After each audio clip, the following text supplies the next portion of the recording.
Okay, so Team 1 was charged with looking at presentation spaces, and it's interesting that a number of the themes that you guys observed as opportunities for the public spaces actually carry over into the qualities that we were really drawn to in responding to the Universal and HOP-specific opportunities. So let me go through that. We did it more as a So how are performance and teaching spaces different?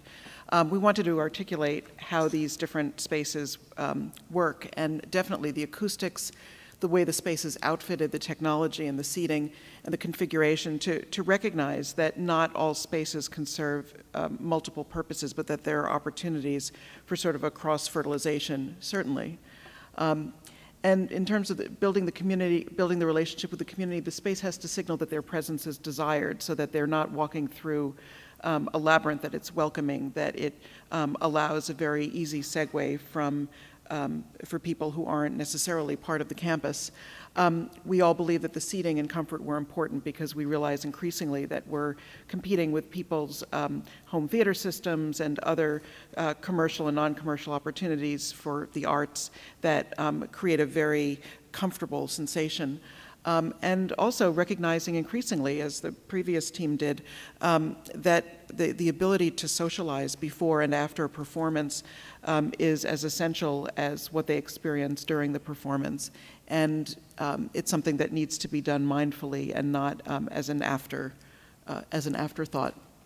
So drilling back into how this relates to the HOP, there's a really strong recognition of the HOP as a place that has always embraced and welcomed students' voice in programming and participation, and that this is something that absolutely needs to be considered as another presentation space is considered.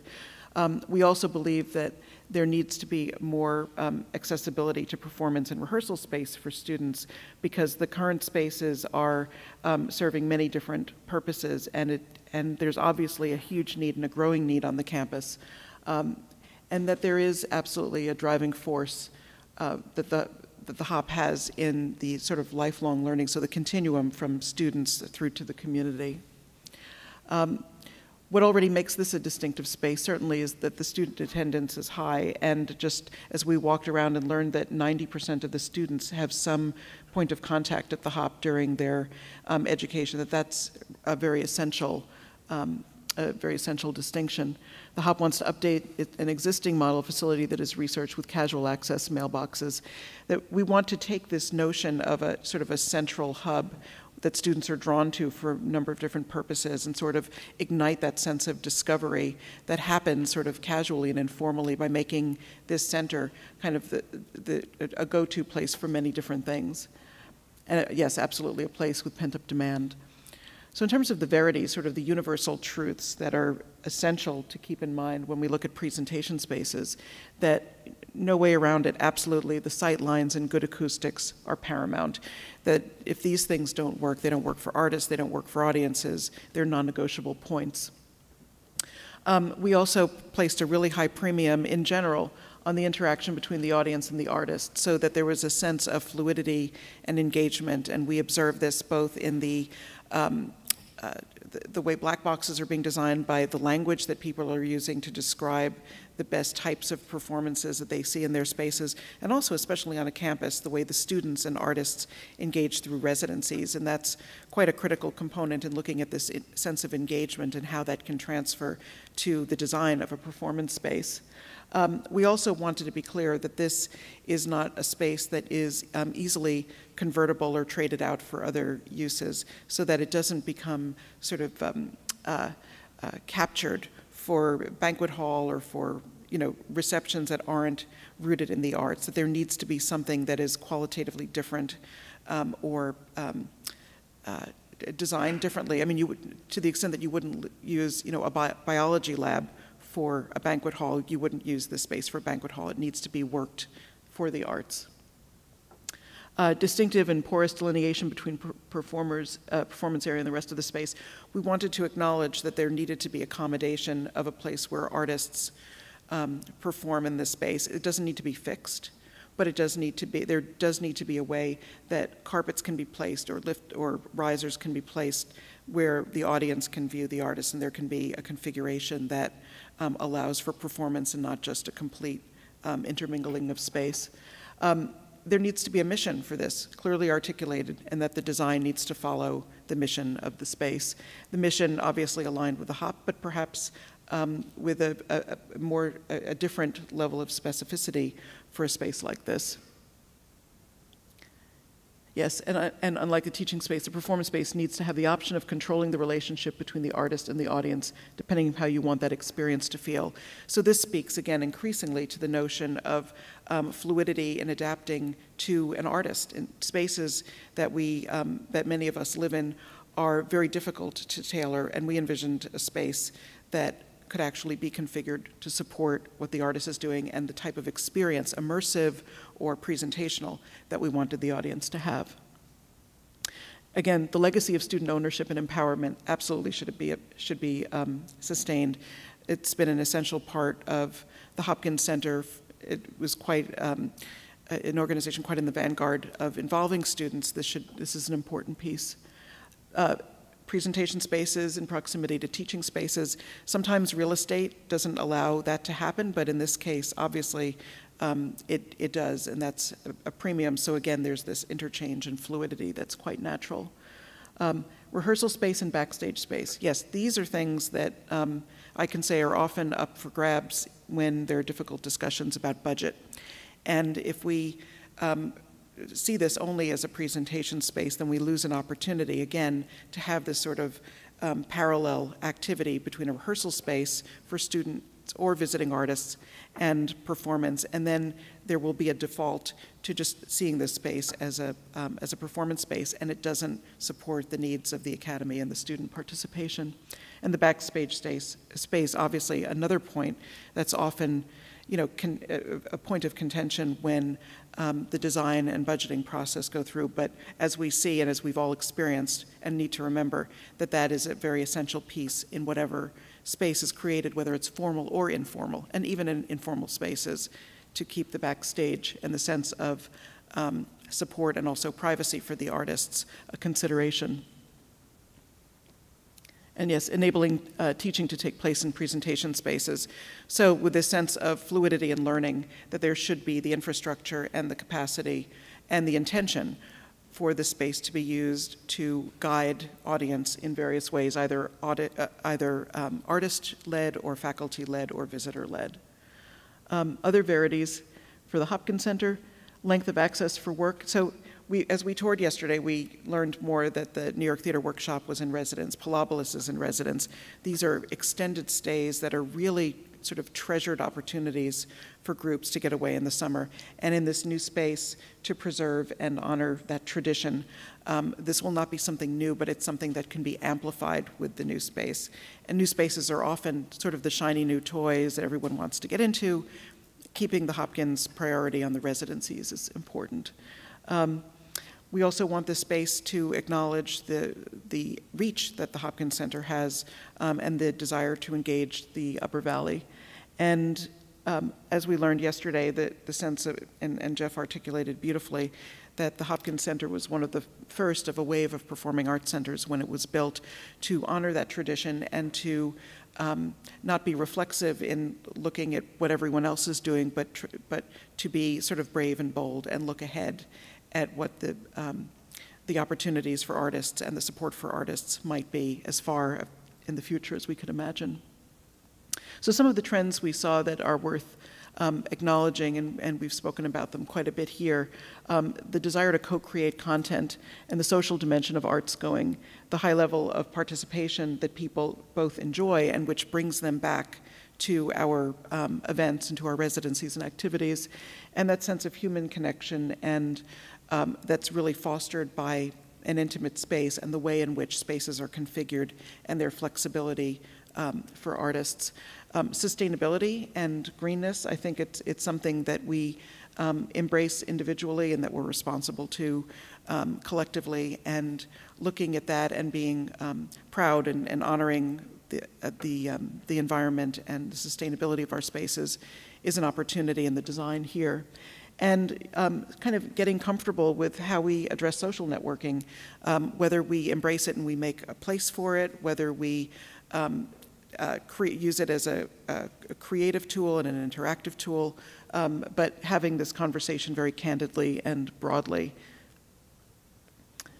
Universal trends, even more of them. So we went back and forth about the iconic nature of design, and not just sort of the big, sort of very magnetic physical design, but also the placement of spaces, whether spaces should be at this, at the center or off in their own location, and making sure that that's driven by program and not by a design team, and involving the stakeholders in articulating what is important about these spaces. Having your financial house in order and anticipating what it's going to take to operate these facilities and staff them and program them, and having those difficult and important conversations very early on.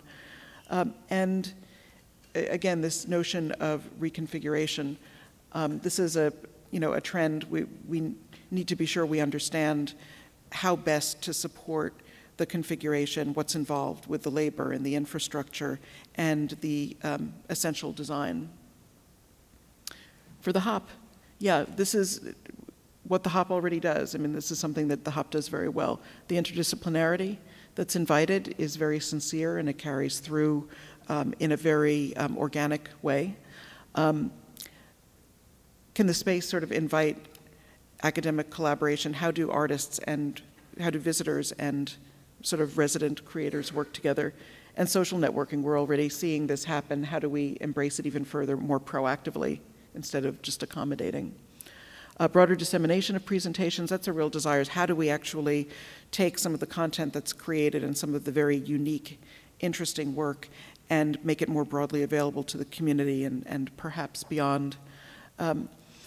There was also, as we spoke yesterday, a consistent talk about transparency, and we debated this quite extensively within our group, this sense that, the creative process is transparent, and the work process, and the, artists coming backstage and all that. And then there was also a realization that actually some of the most transparent spaces were actually downstairs, and they were, rehearsal rooms and workrooms that actually had been covered up because people didn't necessarily like being observed casually by strangers when they were working. And so this, and also, a lot of artists don't necessarily welcome the sense of transparency when they're trying to prepare for a performance. There are different ways that people prepare. They prepare sometimes by engaging directly and sometimes by retreating. And so this nature of transparency, where it exists, whether it's a physical apparatus or whether it's a human sort of flow and sort of interactive quality, needs to be taken very seriously and needs to be flexible, because we may want to see, but they may not want to show us. And the trend of paying attention to audience experience. So it's not, it's once again something that we're all thinking about, how, whether we're creating a situation that talks at or really engages, and kind of walking the walk with that one. So some of the physical manifestations that we thought were important to sort of consider, and that are being considered pretty widely. How we actually do control the sound and the light, and we're all dealing with theater systems that challenge us in various ways. Configurations, squeaky doors, sound bleed from one space to another, whether it's rehearsal space or performance space. Also, the need or non-need for light. We work in spaces that really do often feel cave-like, and that is deliberate in many ways to create a certain type of environment or allow artists and designers to do that. But there's also more of a trend towards welcoming light and having window walls in performance spaces, opening big barn doors and letting audiences experience nature and not feeling as though their lives are so compartmentalized. So the physical manifestations that are specific to the HOP, how you capture the performance, the technology, video, stationary cameras, audio, and how we transmit what goes on in here. We would definitely hope that more backstage and more breakout space could be incorporated. multiplicity of performance spaces. You know, right now there are so many performance spaces here, but there are different types of performance spaces that are needed. And yes, we thought we'd throw this at you. All the Hop's hidden spaces. Messy vitality doesn't mean you're lost. Would it take a radical rethink to make the existing spaces visible? The Hop feels like a Rubik's Cube. So the results of those characteristics being in place, we conflated these two, Universal and Hop. We want increased student participation and increased student satisfaction. So that continues, you know, the mission, the history. We want more comfortable audiences. We want people who really just settle in with us. Increased level of support for artists. So the question is, how can we help you? You know, what can we do for you to make your experience optimal? As a creative person, as a person who's constantly on the road, who's settling into a place for a period of time, to be as service-oriented for our artists as we are for our customers. And it's just a refrain that is sometimes lost in conversations about new spaces. Increased relevance to help affirm and secure the status of the arts. So, you know, these spaces that create wonderful experiences, that create buzz and within the arts community and within the patron community, that's something that really raises the status of the arts. It's less about the, you know, the quality of finishes, but it's about the quality of the experience. The Hop, more things about the characteristics being in place. The Hop being acclaimed as the college's neutral ground, a trusted place for interdisciplinary collaboration. This was actually a really important point, the sense of neutral ground, that this isn't, you know, a music department thing or an engineering space, or I'm coming over to your space, which is often, you know, the default of, you know, how we get things done, but a sense that actually this isn't a performing arts center, but it doesn't belong to anyone, but it can only really be used for this sort of interdisciplinary work. And that sense of neutrality, that it isn't just for visiting artists or just for faculty or just for students, really reinforces the notion of interdisciplinarity by claiming it sort of gender neutral from the get-go. Every student has access to a place to create and perform. We saw as we toured the various studios in the basement and saw what was going on campus that there is so much activity. Students do come here, and there need to be more spaces that can support their individual and collective work. So we came up with a number of questions that we'd want to pose. How flexible can the Hop be to adapting its business model? So if we're talking about, you know, all of this activity and access for artists and reshaping the space and having it open and cafes and you know, rehearsal spaces that are used all the time, somebody's got to do the heavy lifting from the staff perspective, whether it's scheduling and production and budgeting and some of the, you know, delicate negotiations when there's ambiguity and there needs to be a different type of collaboration. And so there's, you know, inevitably an impact upon the staff, and that needs to be addressed up front as this project's going to be embraced. How will a new set of spaces the Hop doesn't currently have impact its staff? That's absolutely related. So is there an audience engagement result that the Hop wants as a result of the new performance spaces? So do we want more people? Do we want new people? Do we want to engage a wider audience? Do we want to engage people differently as an extension of our existing audiences? But at least acknowledging that that we expect there to be some impact if there's a public dimension of these spaces. We wanted to free up more theater for the Hop to use, because right now it's a very specific and very much in-demand space. More navigational signing, so really looking at the signage in whatever planning is done so that it's easy for a visitor to find their way through.